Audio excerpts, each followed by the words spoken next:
Hi there, this is Leah from the Race Center and Eric from the Rec Department growing a lichen beard, but we're here to talk about a few different lichens.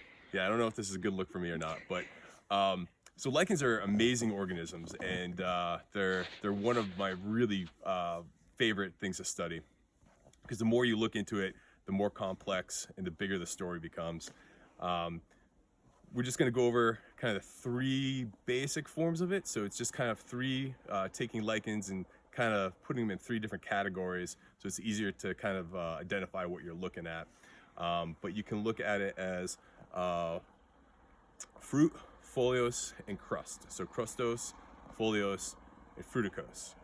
So the crustose, looks a lot like spray paint. So when you go on to look at trees and you see this, it looks almost like spray paint, but it's a lichen.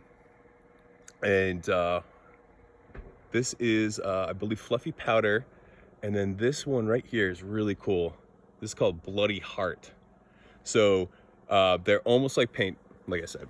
So that's a crustose. And then right here is our green shield. So you can see kind of these big kind of like lobes. It almost looks like some kind of like salad or arugula or something like that. So that is really common. You'll see that on a lot of trees. And then of course our moss, or beard mosses. So this is a fruticose. So foliose, fruticose. The fruticose is just kind of a bushy kind of looking like, and then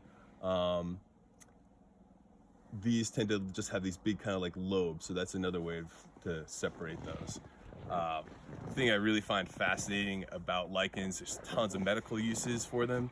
A lot of animals use their nests, especially returning birds at migration, use a lot of these lichens for nesting purposes.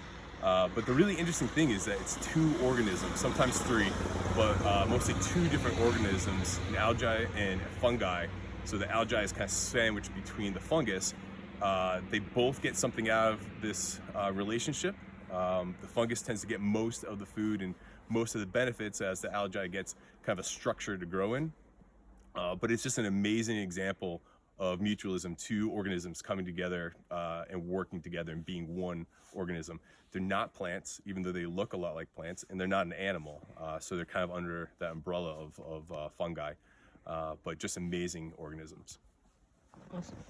And fun beards.